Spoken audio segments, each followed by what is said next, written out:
শুভ সকাল। আজ 25শে পৌষ 1432, ইংরাজির 10ই জানুয়ারি 2026। গোপেশ্বর বন্দ্যোপাধ্যায় ভারতীয় শাস্ত্রীয় সঙ্গীত গায়ক ও সঙ্গীতজ্ঞ।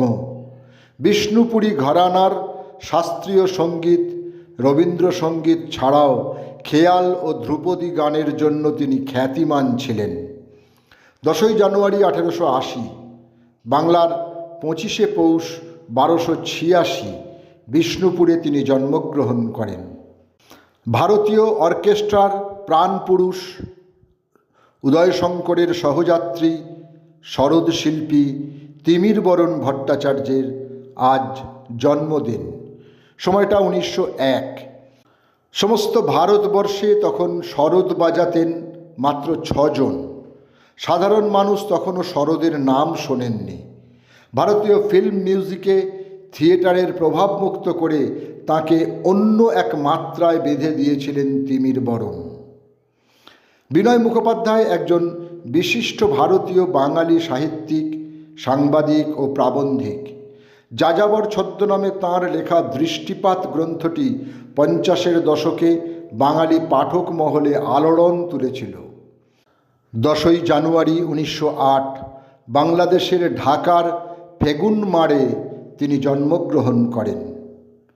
1914 10ই জানুয়ারি অসমের সিলেট জেলার লাউতা গ্রামে এক সম্ভ্রান্ত পরিবারে জন্মগ্রহণ করেন বিপ্লবী অজয় ভট্টাচার্য।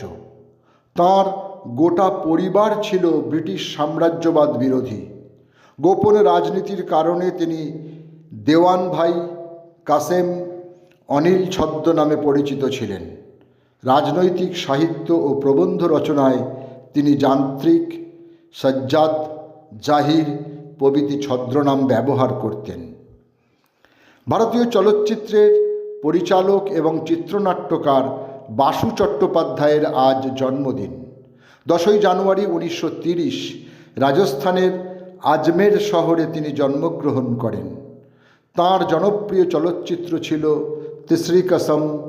মূলত মধ্যবিত্ত পরিবারের প্রেম ভালোবাসা নিয়েই তিনি তাঁর সিনেমাগুলো তৈরি করতেন। কাছের মানুষ, দহন, কাঁচের দেওয়াল, হেমন্তের পাখি, নীল ঘূর্ণি, গভীর অসুখ ইত্যাদি উপন্যাসের লেখিকা সুচিত্রা ভট্টাচার্যের আজ জন্মদিন। 1950-এর 10ই জানুয়ারি ভারতবর্ষের বিখ্যাত ভাগলপুরে মামার বাড়িতে তিনি জন্মগ্রহণ করেন। বাংলা সাহিত্যে মিতিন মাসি নামক মহিলা গোয়েন্দা চরিত্রের স্রষ্টা তিনি, এবং এই সিরিজে তিনি অনেকগুলো কিশোর উপন্যাস রচনাও করেছিলেন। অবিভক্ত বাংলার একজন বিদ্যোৎসাহী, নাট্যমদী, শিল্পকলা প্রেমী ও মানবদরদী ব্যক্তিত্ব ছিলেন যতীন্দ্রমোহন ঠাকুর। কলকাতার পাথুরিয়া ঘাটার বিখ্যাত জমিদার বংশে ঠাকুর পরিবারের সদস্য ছিলেন তিনি। আজ তাঁর মৃত্যুদিন। সময়টা 1908। বাংলার নবজাগরণের অন্যতম ব্যক্তিত্ব, জাতীয়তাবাদী সাংবাদিক, সাহিত্যিক ও নাটক রচয়িতা শিশির কুমার ঘোষের আজ মৃত্যুদিন। সময়টা 1911।